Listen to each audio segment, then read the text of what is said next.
What is insanity? Insanity is doing the exact same fucking thing over and over again, expecting shit to change. That is crazy. But the first time somebody told me that, I don't know, I thought they were bullshitting me, so boom, I shot him. The thing is, okay, he was right. And then I started seeing it everywhere I looked. Everywhere I looked, all these fucking pricks. Everywhere I looked, doing the exact same fucking thing. Over and over and over and over and over again. Thinking, this time, it's gonna be different. That's one definition, but there are many layers of insanity, different degrees of madness. Now, in society, we couple the emotional instability a person might feel with insanity. When it becomes apparent to everybody around them that they are unstable, emotionally or mentally, constantly showing what they feel on the inside verbally, not having any filter, that would be considered as insanity. Because without that intellectual filter, without that filter of social skills, we find ourselves just saying whatever comes to mind. And that might be a level of insanity that society would always acknowledge, always see. But there are other levels of insanity. Now, a deeper level of insanity is intellectual stagnation. Not being able to differentiate between one idea and another. Not being able to see, for instance, that, Gandhi and Hitler both were vegetarians, but not being able to differentiate them, focusing on one factor, not being able to see how they are different. Or looking at the destruction of the soil of a land, salting the earth, and tilling the earth, not being able to differentiate between these two things. One is beneficial, the other one will not allow anything to grow. This happens on an individual level within our own minds. As a schizophrenic, as somebody who's seen many levels of madness, many levels of insanity, and experienced many levels of insanity, I can say with almost complete sureness that insanity itself is basically self-destruction. Society notices when you are emotionally insane, when you're emotionally unbalanced, rather. And there's this destruction of our social personhood, our social identity. And then, of course, like I mentioned, there's that intellectual identity where we can't differentiate between two different ideas, two different actualities. And then there is a deeper level of insanity than that. The next level of insanity is pursuing what everyone else wants you to pursue, rather than pursuing what you know deep down you should be doing. We all have this calling within that we should be this or that kind of person or pursue this or that goal. But we feel like the obstacles in society are keeping us from doing that. So we might as well just try to get a job that pays more, that pays a good amount, and make a life for ourselves, our family, and friends.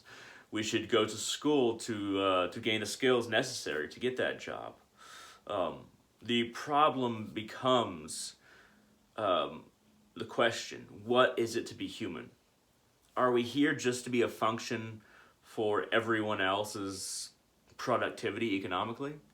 The order within ourselves calls us to embrace it, not to stand aside as we destroy ourselves, mentally, societally, emotionally, psychologically, or spiritually. We inherently want to take action to improve ourselves in the deepest way possible.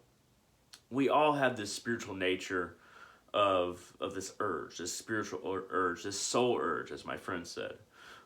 We all want to work towards that, but we start to take down the framework of this urge as soon as we realize we don't know how to do that. We don't know how to get an education for something that we genuinely want to become. We don't know how to make a living out of it. We don't know how we're going to get money based on it.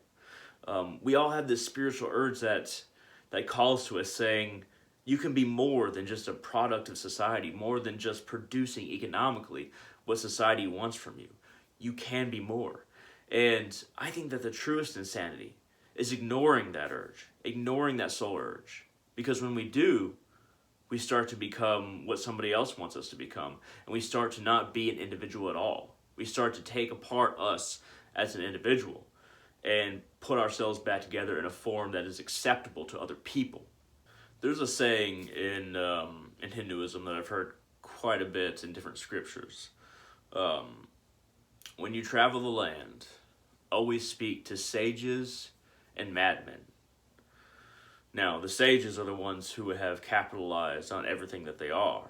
The madmen are the ones who realized something, but couldn't become that. They couldn't work past something. Something stopped them within, and they haven't gone around this obstacle. But they did find the truth, or at least a piece of the truth. And even if they couldn't get around that obstacle, we can learn something from them because we have those same obstacles. These obstacles can make us insane, or we can take them as a challenge and work even our entire lives to get around them, and that is a life not wasted. Now let's talk about self-destruction. Some of us have this urge towards self-destruction. I myself, in the past, have been a cutter. I guess you can say even a burner. Somebody who has been self-destructive physically. And at those times, I have many scars across my body, dozens. At those times, it wasn't me trying to reason as to why I was doing this. It wasn't so much that I hated myself. It was just pure chaos. There wasn't a lot of coherent thought in it. There wasn't a lot of thinking involved in making the decision to cut myself or to brand myself, this or that. It was complete and utter chaos. And I came to theorize later on in my life that the reason people harm themselves or become self-harmers is that when you're very depressed, your brain is very cold in a lot of spots. I mean, as far as when you're looking at a thermal picture of your brain. But when you have some severe pain, a lot of your brain just lights up with energy. You can really see it on a thermograph, and I'm not sure if that's how you pronounce it, but a thermograph rather. And when you see it, you start to realize that maybe we're subconsciously trying to light up our brain, trying to activate different parts, and that's why we self-harm. But that urge to destruction need not be just that instinct to light up the activity in our brain. A lot of the time, it's a deeper, more sinister urge that is a part of ourselves that most of us don't contend with because either we're afraid of it or we just don't know about it. It's that part of I wouldn't even say it's a part of our ego. It's just a part of ourselves that resists becoming who we truly are. And that part of ourselves wants to drag us down to the material, planetary level. Instead of allowing us to rise above everything, it wants to punish us for even thinking that we can rise above it. We all have that urge within. Some of us it's more pronounced, but we all have that little bit of ourselves that doubts, that resists our rise up, and urges us to kind of self-destruct in one way or another. It might be in relationships, it might be in ideas, it might be in our job, it might be anywhere. But this urge can take many different forms, and we have to understand when we're having that urge. We have to say, okay, this is the part of myself that's trying to destroy myself. I will not listen to that part. Because if I do, then everything else that I'm working on is not going to come to fruition. It just won't. It's that self-destructive part of ourselves that is the real enemy. Enemies on the outside are far less than the enemies within. Madness is a bit of a riddle, isn't it? To even consider that oneself might be mad or insane, I'm titling this video, What is Insanity? So let's talk about that. But to even consider the idea that we might be insane is a level of order. We're trying to categorize how we're feeling or how we are manifesting ourselves psychologically, mentally. So to even consider that question is kind of a paradox. Because really deep down, there are many parts of us. That's why it's so confusing, because when we're considering this, it's not the insane part that's considering it. It's not our insane part that is questioning. It's the intellectual part that's manifesting based on evidence in our external world and within. So it's this riddle: what is insanity? What is madness?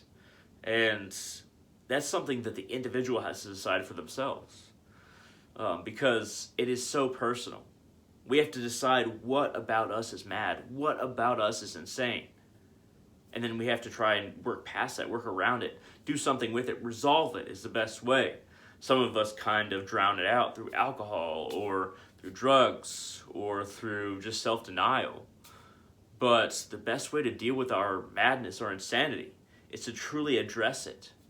To take that part of ourselves that is orderly and truly look at that part of ourselves that is mad, that has this insatiable insanity, that it feels like the rest of us, the rest of ourselves, is like an unstoppable force meeting an immovable object, and that immovable object is insanity, and we just feel like we can't get past it because it's a part of our framework, our mental framework.